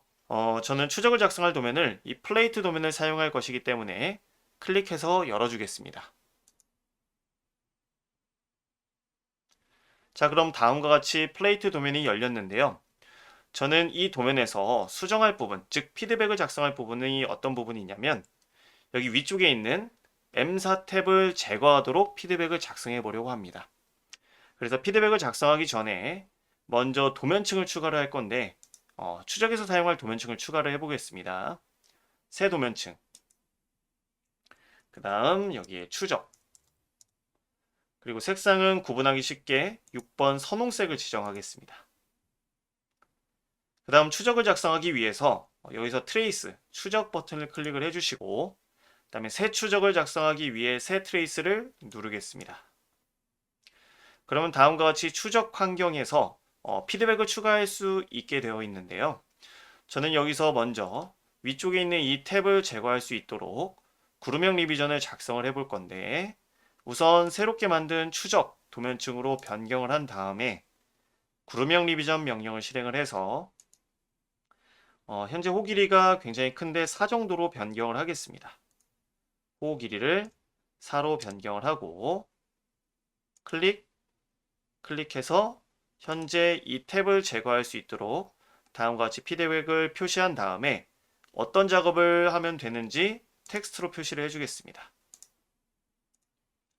여기에 리무브라고 작성을 하고 확인 눌러주면 다음과 같이 저는 추적을 작성한 다음에 이렇게 이 부분의 탭을 제거할 수 있도록 피드백을 추가한 상태입니다.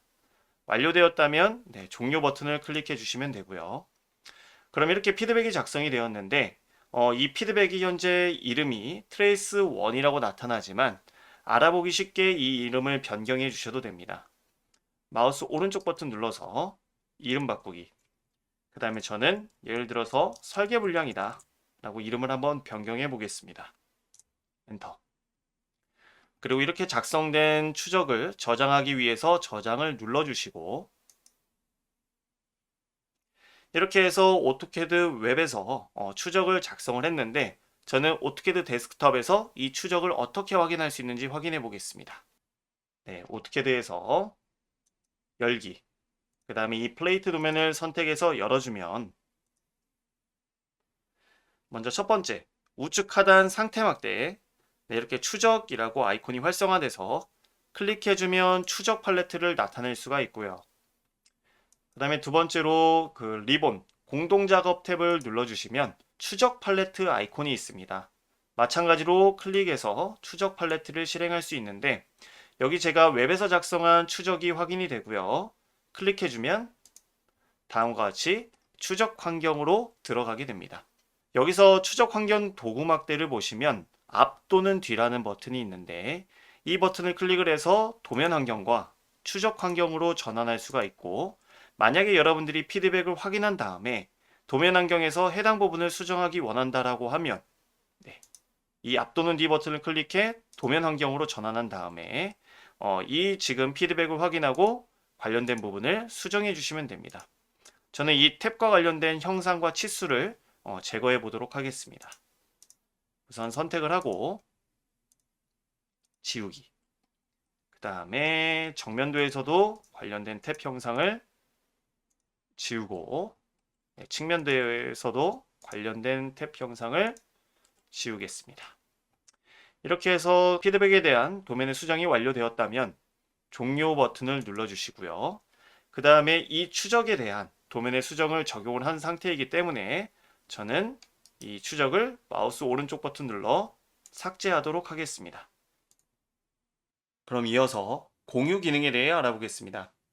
공유 기능은 현재 도면에 참조되어 있는 객체들을 포함해서 사본을 만들어 공유하는 기능입니다. 이 공유 기능의 아이콘은요, 신속 접근 도구막대에 제일 우측에 공유 아이콘이 있고, 또 리본 공동작업 탭을 선택을 해주시면 이곳에 도면 공유 아이콘이 있습니다. 명령어는 share입니다. 그래서 이 도면 공유 아이콘을 클릭해 명령을 실행을 하면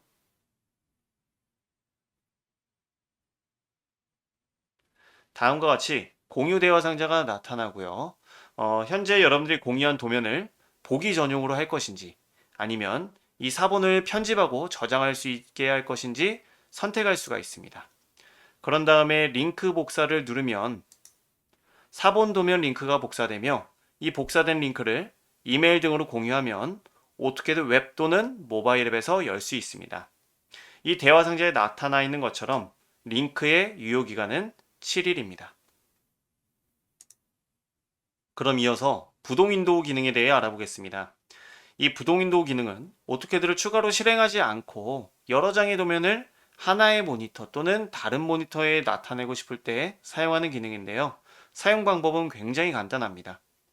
현재 도면의 파일 탭을 클릭해서 끌어주시면 부동 윈도우가 다음과 같이 생성이 됩니다. 그래서 클릭해서 끌어주시면 아주 간단하게 부동 윈도우를 생성할 수가 있고요. 다음과 같이 확대해서도 나타낼 수가 있습니다. 그리고 다시 원래 파일 탭 위치로 배치시키려면 그냥 다시 이 윈도우를 끌어서 파일 탭 위에 놓기만 하면 됩니다. 그럼 이것으로 설명을 마치겠습니다. 2023 버전에서는 한 개의 새로운 기능과 3개의 향상된 기능들에 대해 알아보겠습니다. 먼저 첫 번째로 표식 가져오기 및 표식 도우미입니다. PDF 도면에 표시된 수정사항을 도면에 가져오거나 인쇄된 도면에 손으로 작성한 수정사항을 사진 촬영하여 JPG 또는 PNG 파일을 도면으로 가져올 수 있습니다. 가져온 표식을 머신러닝을 사용해 문자, 지시선 및 구름형 리비전으로 자동 식별하여 도면에 삽입할 수 있습니다. 다음으로 개수 기능이 향상되었습니다. 지금까지는 전체 도면의 블록 및 객체의 개수를 계산했지만 이제는 영역을 지정해 그 영역 내의 객체 또는 블록의 개수를 계산할 수 있게 되었습니다. 그리고 추적 기능이 향상되었습니다. 이제 오토캐드 웹 또는 모바일 앱 외에도 오토캐드 데스크톱에서 추적을 작성해 도면의 피드백을 추가할 수 있게 되었습니다. 그리고 다른 사용자가 작성한 추적에 효과를 숨기거나 표시할 수도 있습니다. 끝으로 부동 도면 윈도우 기능도 향상되었습니다. 현재 활성화된 도면에 명령행이 나타나게 되며 부동 도면 윈도우를 파일 탭을 끌지 않고도 제목 표시줄을 클릭해 빠르게 배치시킬 수 있습니다. 그리고 오토캐드 데스크톱 앞에 항상 유지되도록 고정할 수도 있게 되었습니다. 그럼 이 기능들을 어떻게 사용하는지 알아보겠습니다. 첫 번째로 표식 가져오기, 표식 도우미 기능입니다. 저는 현재 열려있는 도면의 수정사항을 PDF로 인쇄한 도면과 종이로 인쇄한 도면에 각각 표시했는데요. 먼저 PDF로 인쇄한 도면의 표식을 현재 도면에 가져오겠습니다. 표식 가져오기 아이콘의 위치는요. 리본 공동작업 탭. 다음 추적 패널을 보면 표식 가져오기 아이콘이 있고요. 명령어는 마크업 임포트입니다. 명령을 실행해주면 다음과 같이 가져올 표식이 있는 파일을 선택할 수 있도록 대화 상자가 나타나는데 저는 여기서 PDF 도면을 선택한 다음에 열기를 누르겠습니다.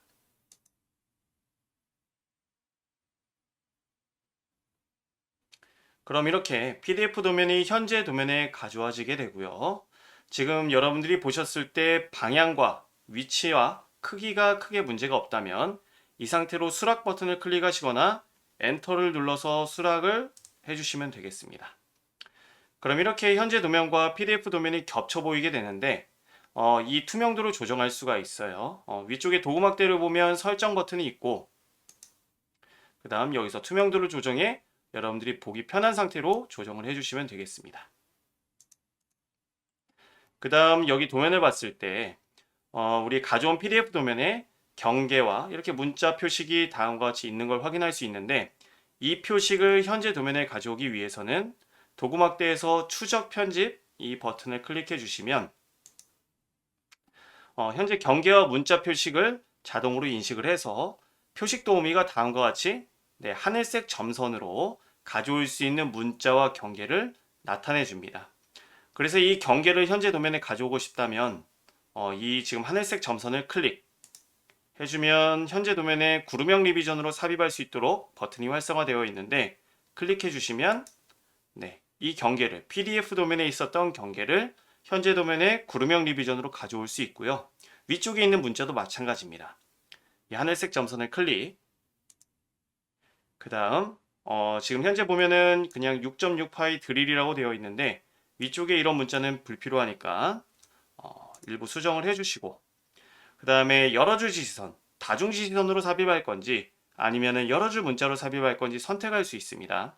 저는 문자로 삽입하기 위해서 이 버튼을 클릭 그 다음에 문자의 삽입점을 지정을 해서 이렇게 자동으로 식별된 문자도 현재 도면에 삽입을 하였습니다.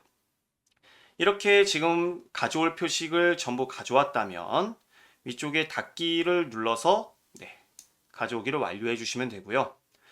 인쇄한 도면도 마찬가지입니다.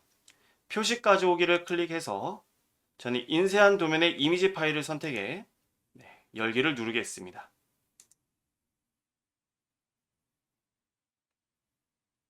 그러면 인쇄한 도면은 PDF 도면과 조금 차이가 있는데 현재 도면보다 조금 작게 들어옵니다. 물론 여기서 축척이라는 기능을 이용해 조정을 해주셔도 되지만 일단 엔터를 눌러서 수락해 주신 다음에 현재 가져온 도면을 클릭하고 우측 상단의 그립을 이용해서 현재 도면과 거의 비슷한 크기로 일단 스케일, 축척 비율을 조정을 해줍니다. 그 다음 이렇게 봤을 때 현재 도면과 그 다음에 가져온 도면의 크기 차이가 크게 없을 경우에는 여기 지금 위치에 조금 차이가 있죠. 그러면 저는 이동 명령을 실행해서 현재 도면의 위치를 이렇게 조금 조정을 해 최대한 비슷한 위치에 놓이도록 다음과 같이 맞춰주도록 하겠습니다. 그 다음 마찬가지로 가져온 인쇄한 도면에 이 표식들을 현재 도면에 가져오려고 한다면 도구막대에서 추적 편집 버튼을 눌러주시면 되고요. 마찬가지로 인쇄한 도면에 있었던 표식을 자동으로 식별해서 다음과 같이 하늘색 점선으로 나타내 줍니다.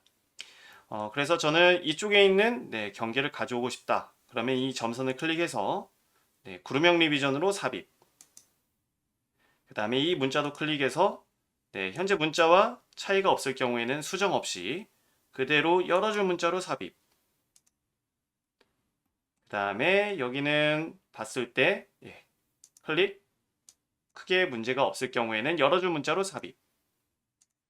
그 다음에 여기서도 클릭. 경계도 그대로 구름형 리비전으로 삽입하도록 하겠습니다.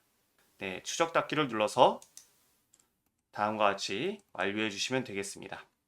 이렇게 우리는 표식 가져오기 기능을 통해서 PDF 도면과 인쇄한 도면의 표식을 현재 도면에 가져왔는데요. 그때 자동으로 추적이 작성됩니다. 그래서 공동작업 탭을 눌러보시면 추적 팔레트를 눌러보면 우리가 PDF 도면을 가져올 때와 인쇄한 도면을 가져올 때 각각 추적이 작성되며, 만약에 여러분들이 미처 가져오지 못한 표식이 있다면 다시 추적을 활성화해서 여러분들이 해당하는 표식을 현재 도면에 가져오면 되겠습니다. 그럼 이어서 향상된 추적 기능에 대해 알아보겠습니다. 이전 버전까지는 오토캐드 웹 또는 모바일 앱에서만 추적을 작성할 수 있었는데요. 이제는 오토캐드 데스크탑에서도 추적을 작성할 수 있게 되었습니다. 그래서 만약에 현재 도면에 여러분들이 피드백을 추가하겠다라고 하면 공동작업 탭에서 추적 팔레트를 실행한 다음에 위쪽에 다음과 같이 추적 작성 버튼을 눌러주시면 이렇게 데스크탑에서도 추적을 작성할 수 있게 되었습니다. 그래서 예를 들어서 위쪽에 있는 이 12mm 크기를 15mm로 수정해야 된다 라고 하면 구름형 리비전을 작성을 해서 이렇게 표시를 해주고, 그 다음에 여기에 텍스트를 작성해서 12를 15mm로 수정이라고 작성을 하겠습니다. 컨트롤 엔터. 피드백 작성이 완료되었다면 추적 닫기, 그리고 팔레트도 닫아주시면 됩니다. 다음으로 향상된 개수 기능에 대해 알아보겠습니다. 지금까지는 전체 도면의 블록 또는 객체의 개수를 계산할 수 있었는데, 이제는 계산할 영역을 지정할 수 있게 기능이 향상되었는데요. 먼저 개수 팔레트를 실행하기 위해서 뷰 탭, 팔레트 패널에 개수를 클릭해주면 현재 도면에 있는 모든 블록의 이름과 개수가 계산되어 다음과 같이 나타납니다. 그럼 영역을 지정하기 위해서는 위쪽에 있는 지정된 영역의 개수라는 버튼을 클릭해 주시면 되고, 만약에 내가 이 영역만 지정해서 블록의 개수를 계산하겠다라고 하면 클릭해서 직사각형 형태로 먼저 영역을 지정해 주시면 됩니다. 그러면 다음과 같이 이 영역의 블록의 이름과 개수가 계산이 되며, 만약에 여러분들이 직사각형 형태가 아닌 폴리곤 형태로도 영역을 지정할 수가 있는데, 다시 한번 지정된 영역의 개수를 클릭, 그 다음 옵션에서 폴리곤 옵션을 선택한 다음에 예를 들어서 이곳을 폴리곤 영역으로 지정하겠다. 그러면 이렇게 클릭해 주시고 엔터를 눌러주면 이 영역의 블록의 이름과 개수가 계산되어서 나타납니다. 끝으로 향상된 부동도면 윈도우 기능에 대해 알아보겠습니다. 먼저 저는 현재 열린 도면들을 끌어서 부동도면 윈도우로 다음과 같이 만들어 주겠습니다. 그럼 첫 번째로 향상된 기능은요, 이제는 활성화된 도면에 다음과 같이 명령행이 나타나도록 기능이 향상되었습니다. 그리고 이렇게 부동도면 윈도우를 다시 파일 탭에 배치시키려면 원래는 이렇게 끌어야 했지만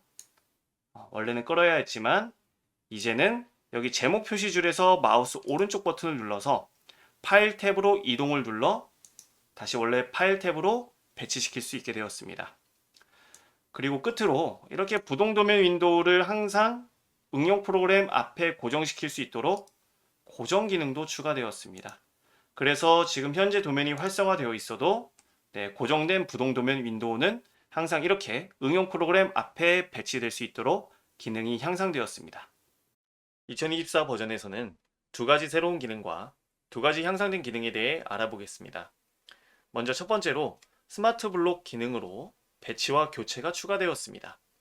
먼저 배치는 기존 블록 객체가 도면에 배치되는 방식을 학습하여 블록을 삽입할 때 이전의 블록을 배치한 유사한 형상에 가까운 배치 제한을 제공하는 기능입니다. 그리고 교체는 대치할 블록을 선택하면 팔레트를 통해 유사한 블록이 제한되며 사용자가 선택한 블록으로 도면에 배치된 동일한 블록들을 한 번에 대치할 수 있습니다. 다음으로 활동 정보 기능입니다. 도면을 편집하거나 인쇄 등의 작업을 할 때마다 이벤트가 추적되고 활동 정보 팔레트에 날짜별 순서로 표시되어 이전에 도면에서 어떤 작업들을 수행했는지 확인할 수 있게 되었습니다. 다음으로 추적 기능이 향상되었습니다. 추적 팔레트가 업데이트되어 새 추적을 쉽게 작성할 수 있게 되었으며 copy from trace 명령이 추가되어 추적 공간에 있는 객체를 도면으로 복사할 수 있게 되었습니다. 끝으로 표식 도우미 기능이 향상되었습니다. 기존의 문자를 제거하고 표식 문자를 추가할 수 있는 문자 업데이트 기능이 추가되었으며 취소선 문자를 인식해 지우거나 대체할 수 있습니다. 표식 도우미는 이동, 복사, 삭제와 같은 특정 지침을 탐지하여 해당 표식 문자를 클릭하면 연관된 명령이 실행돼 도면을 수정할 수 있게 되었습니다. 그럼 말씀드린 기능들을 어떻게 사용하는지 알아보겠습니다. 첫 번째로 알아볼 스마트 블록의 배치 기능은 블록이 도면에 배치되는 방식을 학습해 배치 제한을 제공하는 기능인데요. 저는 지금 현재 도면에 보는 것처럼 여기 있는 빈 공간에 이 블록을 배치를 해보려고 합니다. 그래서 인서트 명령을 실행을 해서 삽입 팔레트를 실행하면 현재 도면에 정의된 블록들을 확인할 수 있는데 현재 이 블록의 이름은 데스크2라는 블록이기 때문에 이 블록을 여기 있는 빈 공간에 삽입해 보겠습니다. 우선 이 공간에 삽입하기 전에 데스크2라는 블록을 선택한 다음에 임의의 위치를 클릭을 해주면 다음과 같이 이 데스크2 블록의 크기는 주변 객체들에 비해 굉장히 작은 크기입니다. 우선 지운 다음에 다시 데스크2 블록을 선택을 해서 삽입할 빈 공간에 마우스 커서를 가져다 놓으면 지금 보는 것처럼 주변 객체들이 주황색으로 강조 표시되며 도면에 배치된 다른 블록 객체와 일치하도록 스케일이 커졌고 그 다음에 방향과 위치가 조정된 상태로 배치가 제한됩니다. 이 상태로 클릭하면 주변 객체들과 동일한 크기로 다음과 같이 데스크2 블록을 삽입할 수 있습니다. 다시 한번 데스크2 클릭, 그 다음에 이쪽에 빈 공간을 클릭을 하면 이렇게 방향이 반대이지만 지금까지 배치된 삽입된 블록들을 학습을 해서 이렇게 다음과 같이 배치를 제한해 블록이 배치가 됩니다.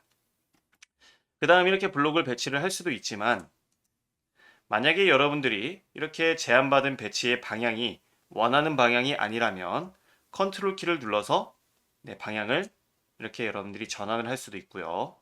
그 다음에 이렇게 배치 제한을 비활성화하려면 Shift 키와 W 키를 누른 상태로 블록을 삽입하면 배치 제한을 비활성화할 수도 있습니다. 끝으로 이 배치 기능은 삽입 팔레트에서 자동 배치라는 옵션이 체크되어야만 사용할 수 있습니다. 이어서 스마트 블록의 교체 기능에 대해 알아보겠습니다.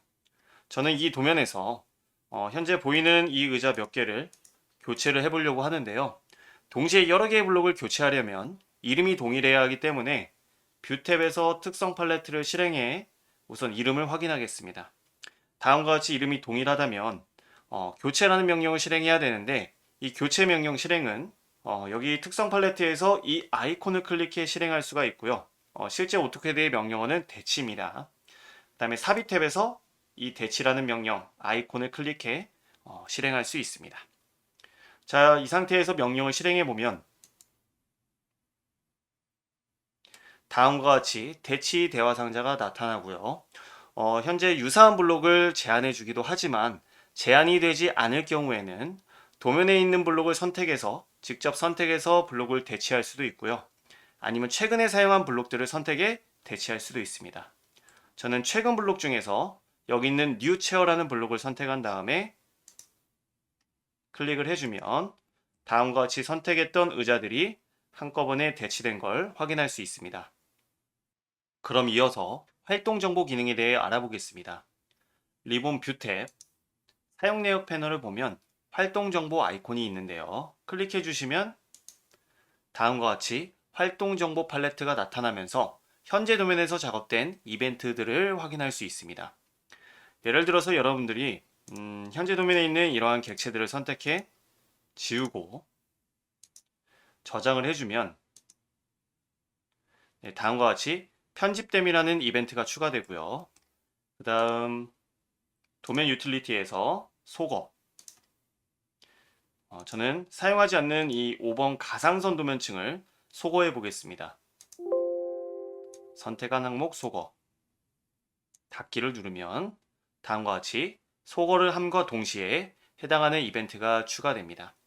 이 외에도 인쇄 등의 작업을 하면 작업한 시간 순으로 이벤트가 추가되며 이 활동 정보 팔레트의 이벤트는 날짜별이나 또는 사용자별로 필터링해 확인할 수 있습니다. 다음으로 향상된 표식 도우미 기능에 대해 알아보겠습니다. 먼저 기능을 알아보기 위해 표식 가져오기를 통해 PDF 도면을 가져올 건데요. 공동작업 탭, 표식 가져오기. 그리고 저는 미리 준비한 PDF 도면을 선택해 열기를 누르겠습니다.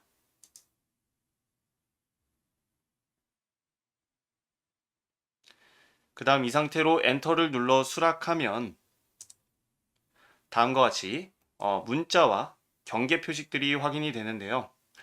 현재 도구막대에서 트레이스백으로 전환하면 표식 도우미가 표식을 식별해 파란색 점선으로 나타내 주는데 잠깐 식별하는 시간이 필요합니다. 이렇게 일부 시간이 지나면 다음과 같이 표식 도우미가 표식을 식별해서 파란색 점선으로 나타내 줍니다.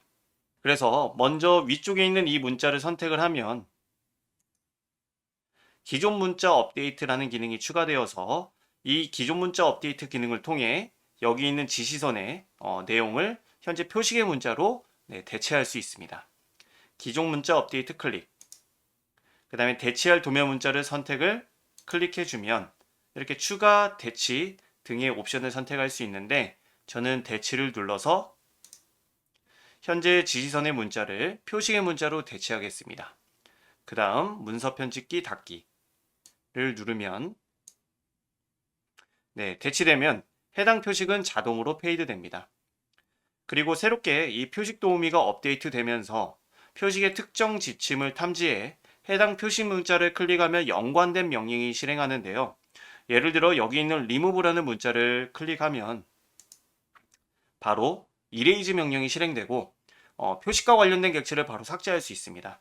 저는 현재 표식을 이해했을 때 여기 경계 표식 내에 있는 이 수문선을 제거하는 것으로 이해를 했기 때문에 선택을 해서 엔터를 누르면 마찬가지로 표식은 자동으로 페이드되고 현재 이 경계 표식도 이제는 필요하지 않기 때문에 선택을 해서 마커 페이드를 눌러 페이드를 할 수 있습니다.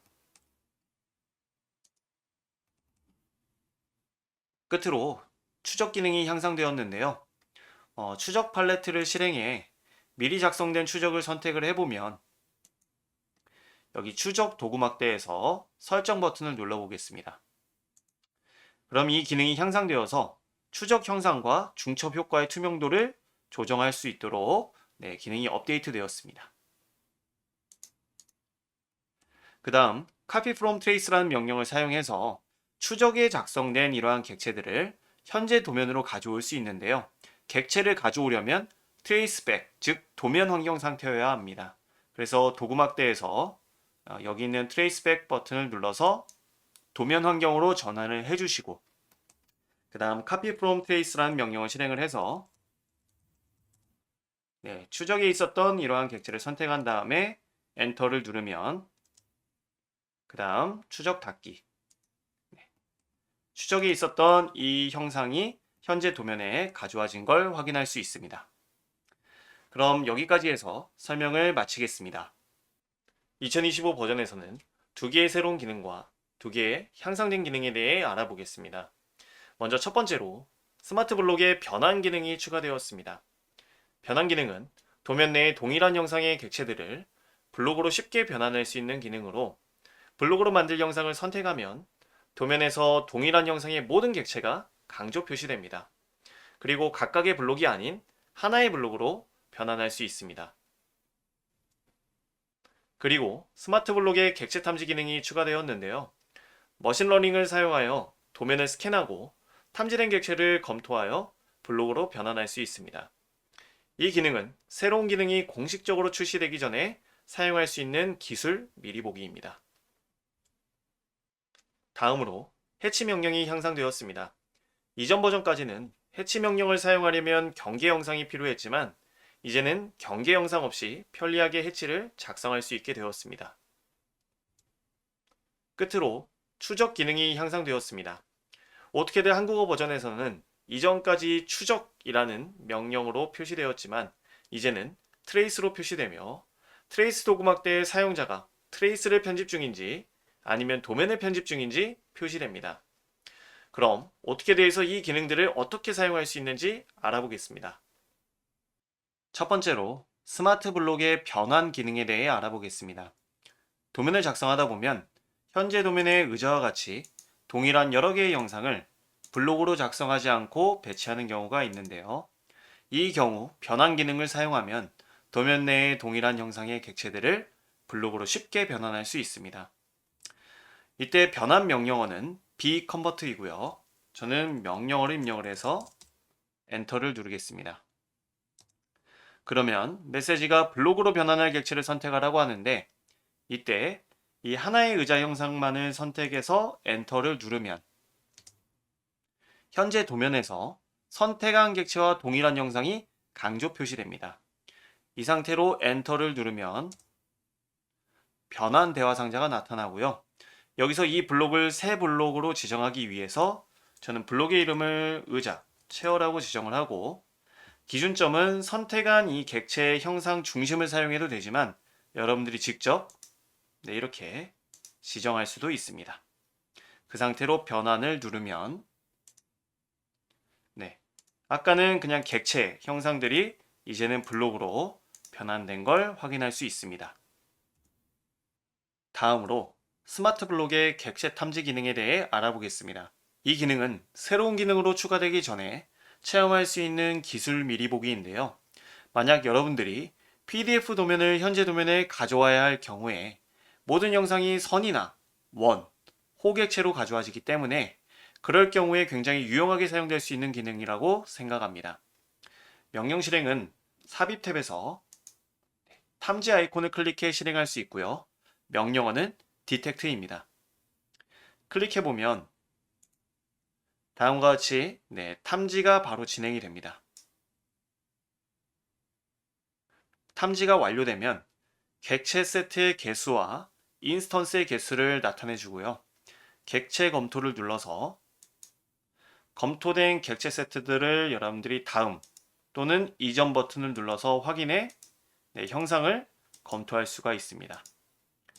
그리고 이렇게 검토한 형상들을 블록으로 변환하길 원한다면 옆쪽에 있는 변환 버튼을 눌러서 이 변환 대화 상자에서 블록의 이름을 지정하고 변환을 눌러 닫기, 다음과 같이 탐지한 형상을 블록으로 변환할 수 있습니다. 이어서 향상된 해치 기능에 대해 알아보겠습니다. 지금까지는 해치를 작성하려면 경계 영상이 필요했지만 이제는 경계 영상 없이도 해치를 작성할 수 있게 되었습니다.